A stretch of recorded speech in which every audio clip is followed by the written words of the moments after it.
My colleague Abhishek is with us once again to bring us details. Abhishek, just stay with us for a second. I want to tell our audiences that on the bottom of your screen right now, what you're looking at is the menu that the White House has revealed is the menu for the state dinner. For the first time in recent history, it will be entirely plant-based. No meat, no dairy and no eggs.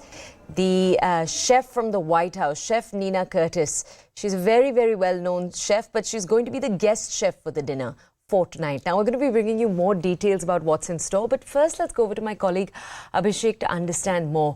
Abhishek, we'll talk about the state dinner in a second. But first, if you could tell us more about the real meat of today, the meetings that took place between the United States and India's delegations. We know that deals were struck primarily in the area of defense, and they're being called landmark, they're being called watershed. Why are these words being used for these deals, Abhishek?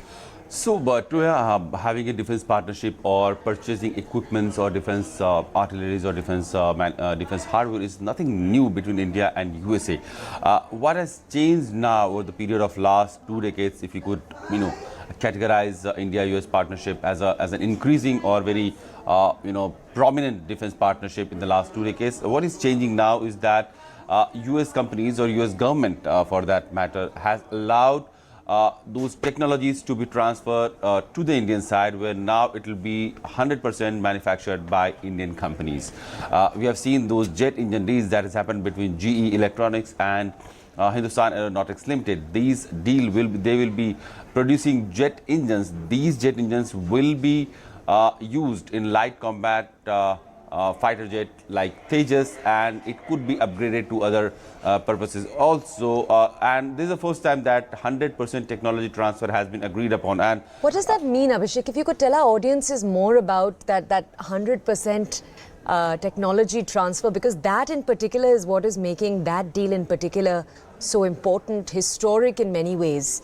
At the same time, some critics are saying that this isn't a full signal of sharing of information. So could you bring us more context? So broadly speaking, not getting into the finer details as to how much technology and how much of Indian participation that will be. It is going to be gradually. It will be 100% manufactured in India by collaboration with Hindustan Aeronautics Limited, which is going to represent Indian side in this deal. Over the period of few years, we will see that overall manufacturing capacity and the technology and the blueprint of the technology will be transferred to the Indian side. This is what this deal broadly speaks about. 80% to 100% will be soon transferred to the Indian side.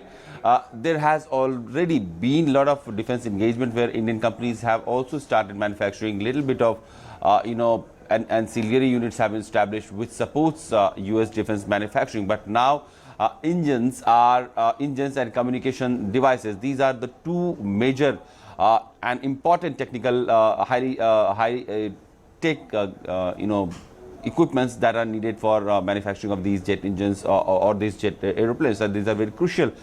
Importance. The know-how of this, the expertise of it has not been that great with Indian side, and the collaboration and partnership is something that has been keenly looked and explored by Indian companies with other global peers. And this is the first time that we'll be seeing a U.S. company like GE Electronics letting its technology, go away from USA to India, and this stills the kind of trust, that the kind of strength that India-U.S. partnership has created over the last 2 decades. And this is not only this GE engine technology that is going to come to India, but also we are going to see some predatory drones. That is also being talked about, that will be supplied to Indian navies, Indian Air Force and Indian Army. Besides, there are other defense deals, smaller deals that are part of this whole negotiation that has happened between the two sides. Micron, a semiconductor chip manufacturing unit, is also being talked and being announced by Prime Minister Modi, that will be created in Gujarat, Sanand. Cabinet has already given its approval, and this company will start as a repackaging and testing unit where the semiconductor of produced by Micron in other parts of the world, or other semiconductor produced by other companies could also be taken for testing and packaging, and from there it will be finally exported to other parts of the world. So gradually, this is not a great step. This is a baby step towards semiconductor. That is again a very high-tech technology and very crucial technology in this current hour of global dynamics, because any manufacturing capability, you see anything that is automated around us, from car to jet engines, everything needs a semiconductor. The equipment that guides all of the automation in a particular machine, and this is very crucial because we have recently seen Chinese side, or for that matter Taiwan, world has been overly dependent onto these countries, and ever since the last 3 years, when it has been a realization that Chinese have tried to use this manufacturing base as a leverage to their strategic advantage. The concept, the thought has creeped in that there should be diversification, there should be alternative destinations also, where these crucial and important parts of any